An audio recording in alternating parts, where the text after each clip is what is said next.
So good evening, good morning, good afternoon to everyone who is watching this. I am Coco. I am a music producer slash full time law student. I still feel uncomfortable saying the first part of that label because I honestly have not been doing this selling beats or music production services thing for very long. So that's your first disclaimer. I have not been doing this for very long. Hence the title of this video: Three Things I've Learned from 1 month of selling my music production services online. I started doing this around a month ago. I'll probably flash on the screen when exactly I started doing this. But it pretty much just started with a Facebook post and some Reddit posts selling my beats, selling my music production services, and people actually replying to my posts and requesting for commissions. So I learned three things over the course of a month of doing this, and I'll be sharing with you my insights on the process, on the different issues that I've encountered. So yeah, this isn't a tutorial by any means. Really don't think I'm the authority on this kind of thing. There are a lot of other YouTubers who can explain this better. This is just to share my experience and maybe gain some insight and start some conversations with you who are probably in similar situations as I am, or were in similar situations as I am, or those who want to actually start making money off their passion, which is music.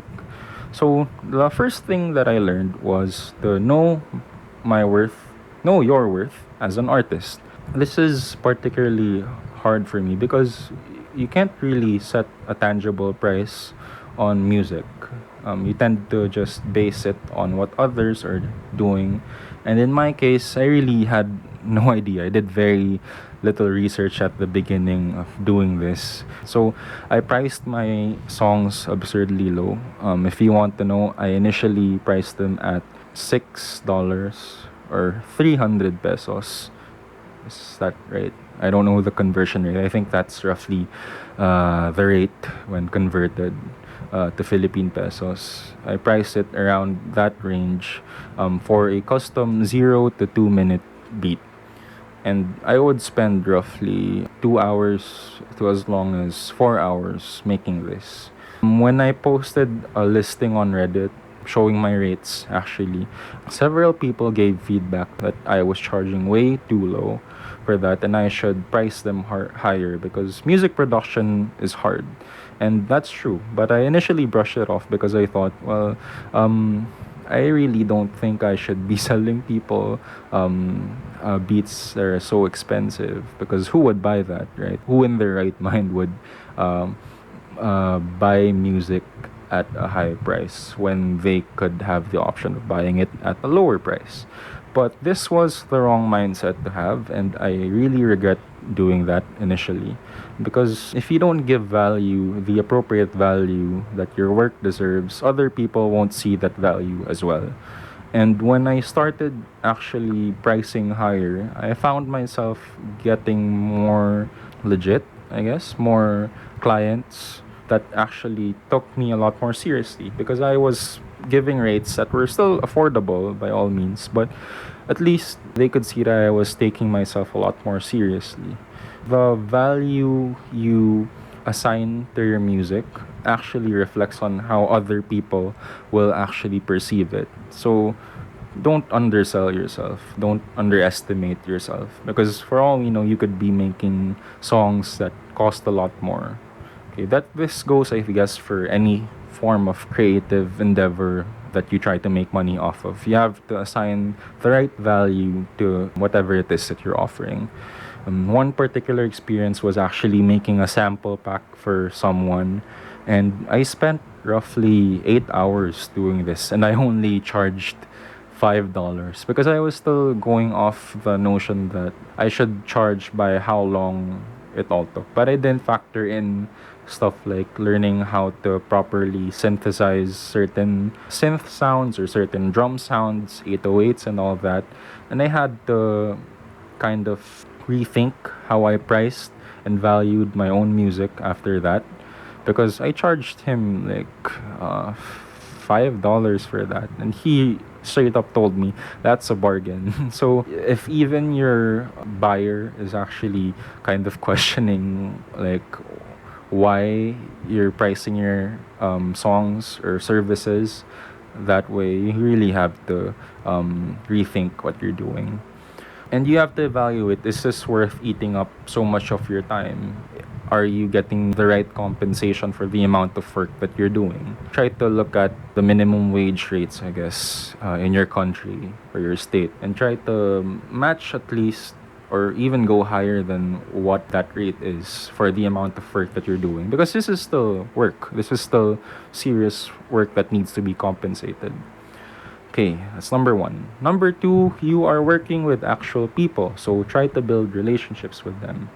It's a bit harder when it's online, in my experience, because you don't really know these people. These are mostly strangers, except for a few friends who requested some of my services. But otherwise, you're working with people you don't know. And the barrier of the internet, especially with the quarantine that's been happening all throughout the world, it makes you kind of separated from the human element of who you're talking to.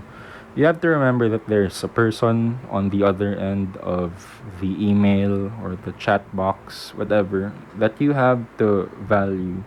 You need to value not only the people you work with, but you also have to add value to their art. I found that in order to build relationships, you should actually try to understand what they're doing, why they're commissioning you to make art for them. And in a lot of cases, my clients were making an album of their own, or making a podcast, or shooting a video, and I wanted to understand what they were doing as well. And when we built a better relationship between the two of us, that tended to produce better results for the music as well. Because would feel myself actually giving more effort if I saw that someone was passionate about what they were doing. And yeah, building a relationship in any sort of work is essential, because especially if you're a freelancer, I guess, because you tend to have clients that keep coming back to you, especially if you're pleasant to work with, if they see that you're passionate and you like what you're doing. In my experience, one of my first clients is this pop artist from the US, and he only struck me up on Reddit. And I knew nothing about him and his music, but I tried to talk to him and get to know what his vision for his art was. And even if I didn't necessarily share that vision, I understood it and I respected the passion that he had for it. He came back to ask me to edit some stuff with his other songs, and right now I'm actually working on his whole album. That was a very good experience working with him, because you establish a relationship. It's also good financially for you because they keep coming back and they're a steady stream of income for you, especially if you don't necessarily have a consistent salary. Remember that you're working with actual people, so try to build relationships with them. Okay, so that's number two. Number three, you have to remember that music is supposed to be fun and fulfilling. For me, I had to remember that I was first and foremost a musician before I was a freelancer or a businessman. I had to remember that I tried doing this because I love music and I wanted to share music, and I wanted to at least even earn a little, earn part-time from my passion.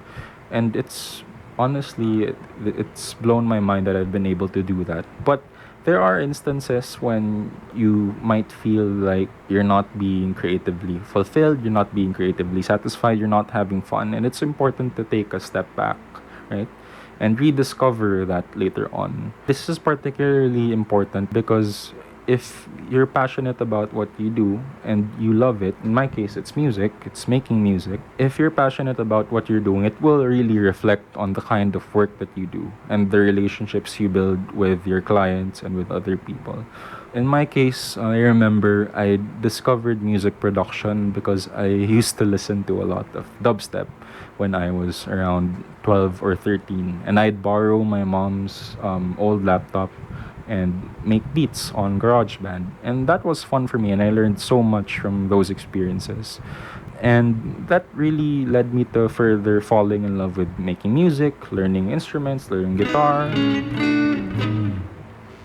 These experiences really got me to fall in love with music in general. It's just important to remember that because it keeps you going. It keeps the selling part of the music making also sustainable because you can't keep doing this if you don't love it, right? And it's always important to be fulfilled regardless of whether or not it's the kind of music as well that you like.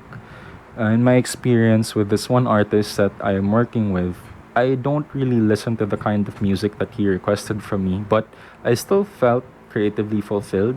I still felt that I made something that I could be proud of because I learned a lot about music production, about synthesizing, about arranging. I learned a lot about these music production concepts, and that made me fulfilled creatively because I know that this will eventually seep out into other branches of my music. But always remember that it's not always possible to be fulfilled, so it's still important to take breaks. Maybe make music for yourself, compose your own music, play a cover, learn a new song, learn that solo that you wanted to learn, or even do something non-music related.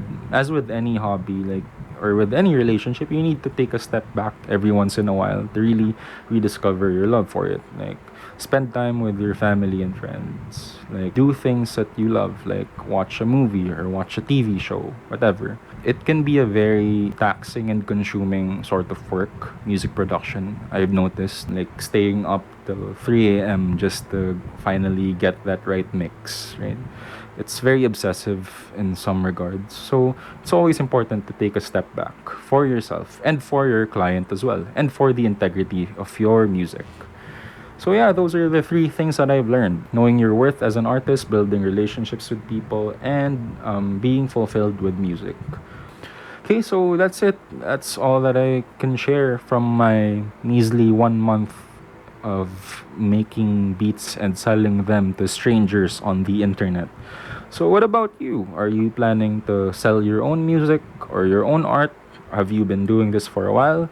Share your experiences below and let's have a conversation. Whether you're a musician or a graphic designer or an architect or an engineer, or you make funny videos on the internet about your cat or your dog, share your insights below. I'd like to have a conversation with you. Okay, so that's it. I'll play this lick to say goodbye.